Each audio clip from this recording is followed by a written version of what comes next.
Olá pessoal, eu sou o Rodrigo Martins. Hoje eu vou falar um pouquinho sobre flambagem aqui no ANSYS. Bom, como há de se esperar, a flambagem é um fenômeno de instabilidade estrutural, então o ANSYS ele trata isso como um problema de alto valor. Antes de realizar a análise de flambagem, a gente tem que saber qual que é o carregamento. Tá? Esse carregamento ele vai ser utilizado na hora que a gente for fazer a análise de flambagem, tá? A solução do problema de alto valor. Então, eu vou fazer um exemplo aqui que a gente está muito acostumado, tá? Eu vou criar uma geometria. Quando a gente estuda na engenharia o problema de flambagem, a gente fica viciado em acreditar que a flambagem é um problema que só ocorre em colunas, né? Então a gente tem uma coluna com uma carga compressiva e essa coluna ela vai ter uma deformação de flexão. A prática mostra que isso não é verdade. A gente tem flambagem em diversas estruturas, até em flambagem em fuselagem de aeronaves, por exemplo. Bom, aqui no Space Claim, eu vou clicar nesse olhinho aqui para eu ver o sketch de frente. Eu vou criar uma linha de 20 milímetros, outra linha de igual comprimento. Vou criar uma outra linha de 80. O que eu estou fazendo aqui é fazer o perfil de uma viga que eu vou modelar ela com um elemento de placa, tá? Vou selecionar esses dois, vou clicar na ferramenta Move, clicando com Ctrl, vou subir aqui, apertar a tecla Espaço e apertar 80 também. Então agora eu tenho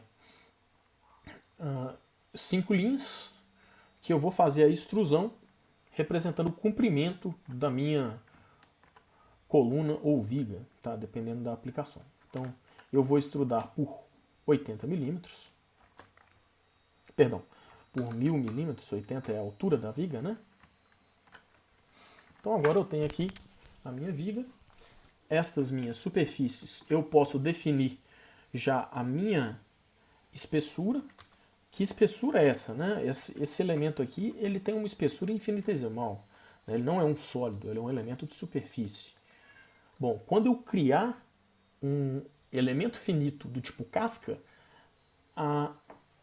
o atributo espessura desse elemento finito do tipo casca, ele vai buscar da espessura, da geometria qual que é a espessura correspondente, tá?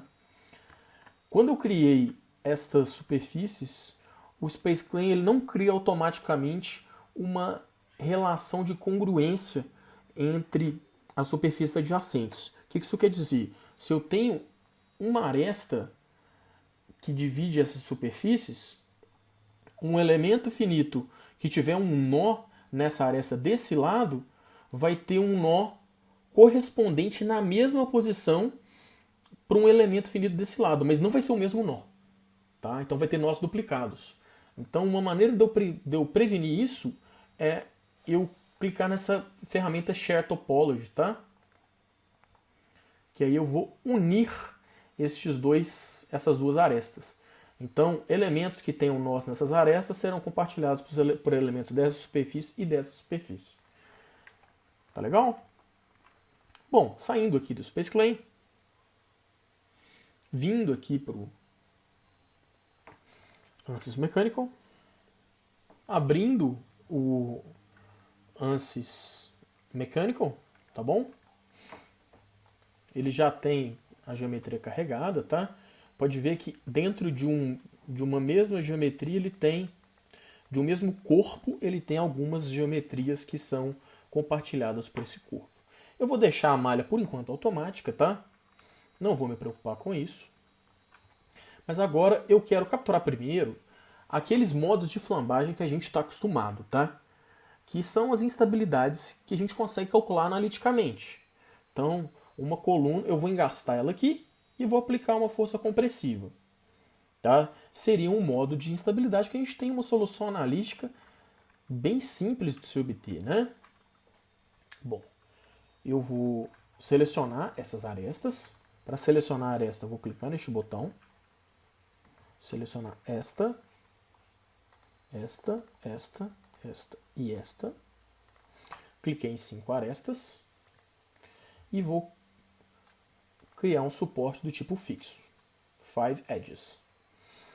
Agora eu vou colocar uma força qualquer aqui.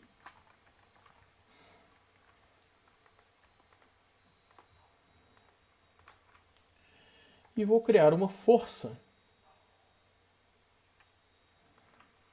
no eixo da coluna, tá? Então eu vou colocar aqui as componentes.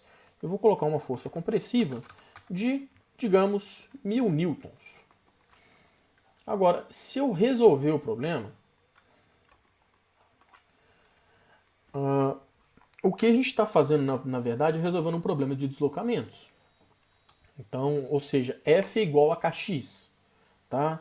Em forma matricial, tá legal? Então, se a gente calculasse tensões aqui, por exemplo, e animasse como é que está sendo aplicado esse deslocamento, eu poderia aumentar essa força indefinidamente, que por se tratar de uma análise linear estática, se eu duplicasse a força, digamos 2000, a resposta seria um deslocamento o dobro de 3,22. Perfeito? Ou 6,64. Então, para a gente entender o que vai acontecer quando eu começar a aumentar a força, né? Porque eu poderia aplicar uma força tão grande que um pequeno desajuste na posição de aplicação da carga, isso já vira flexão. Então, a solução desse tipo de equação não me resolve mais, não me satisfaz mais. Eu preciso de resolver um problema de alto valor. Então a gente vai resolver aqui agora o que a gente chama de Eigenvalue Buckling. Tá? A gente utiliza a solução linear para aplicar uma perturbação e saber qual é um fator multiplicador nesse estado de tensão que vai estabilizar a estrutura. Então, por exemplo, se eu vou colocar aqui, eu vou encontrar dois modos apenas, tá? Só para a gente ver se a gente encontra o modo que a gente quer, né? Então aqui eu tenho as direções, a direção de menor inércia, que é na alma, né? Não é a direção que a gente queria, né? Essa daqui, do I, né? Então a gente vai encontrar um modo que provavelmente vai ir na direção de menor inércia, tá? Vamos ver se a gente está certo. Eu vou colocar aqui em Solve.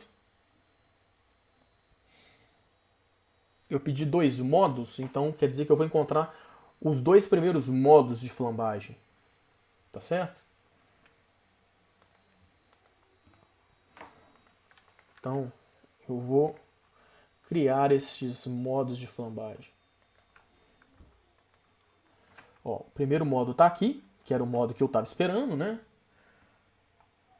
Então, se eu colocar para animar, olha só, agora já é diferente da solução que a gente encontrou para a solução estática, né?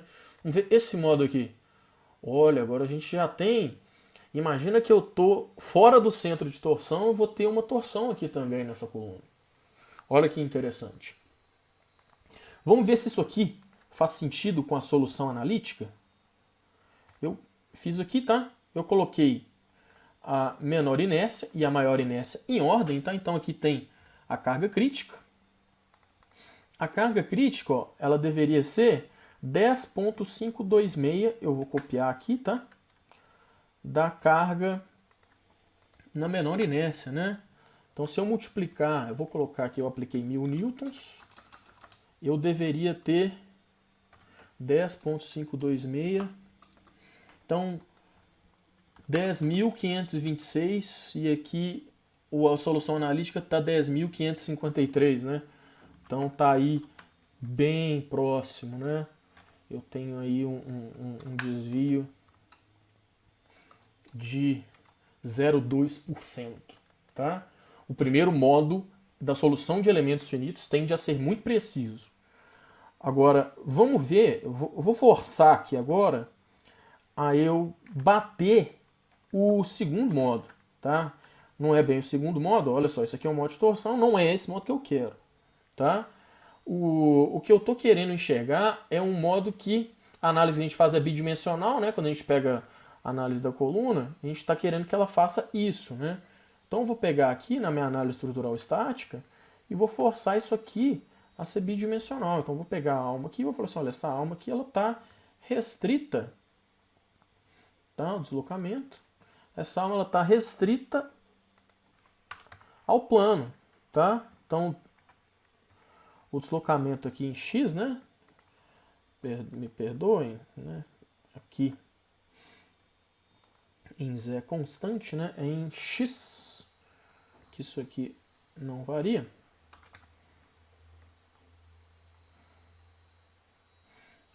Então agora eu consigo resolver aqui o primeiro modo. Espera-se que ele seja esse modo de flambagem como coluna. Vamos ver. E não é que era mesmo? Não é exatamente o primeiro modo, né? Porque a gente tirou bastante coisa da jogada. Agora a gente tem 165 como alto valor. Então a gente tem 165.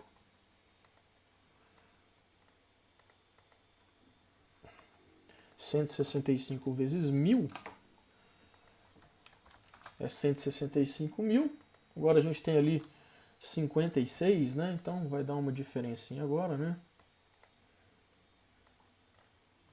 De 6%, que dado as nossas formulações aqui, a gente pode confiar bastante nesse problema. Então a gente pode ver aqui que a gente vê alguns modos que são bastante interessantes, tá? Um foi de torção, mas agora eu quero pegar um modo aqui, eu vou mostrar para vocês, ó, que é o seguinte. Quando a gente tem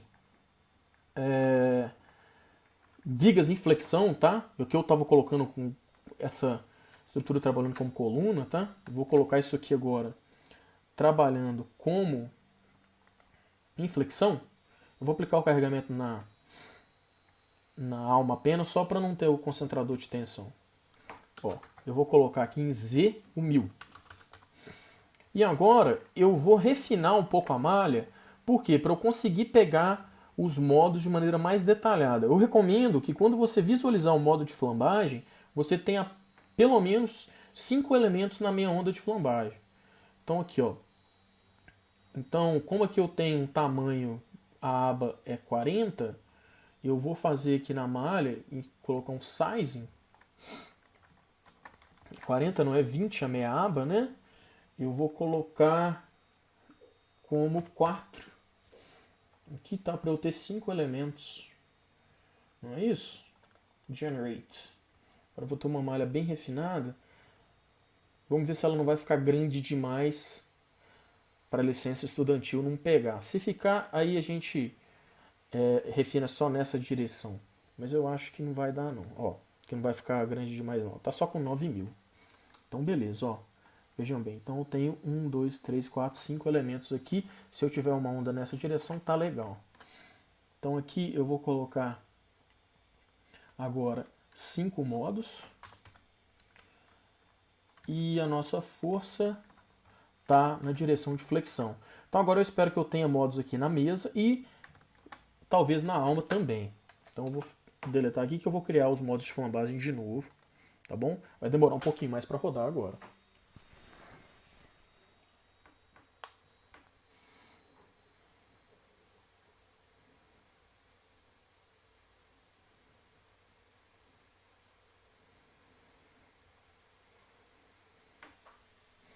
Bom, no meu caso aqui demorou uns 10 segundos, tá? Agora a solução, eu tenho os autovalores, tem os autovalores negativos, que tem a solução para cima e para baixo.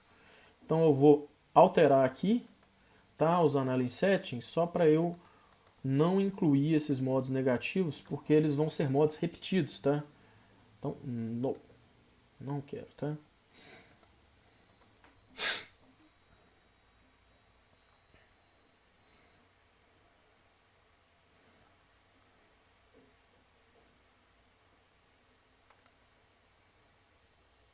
Bom, agora aqui ó, eu tenho 5 modos. Vamos ver o que esses modos são. Ó. Create Mode Shape Results. Eu vou retomar o que eles são. Olha só, eu tenho um modo aqui. Ele está exagerado aqui, vou colocar.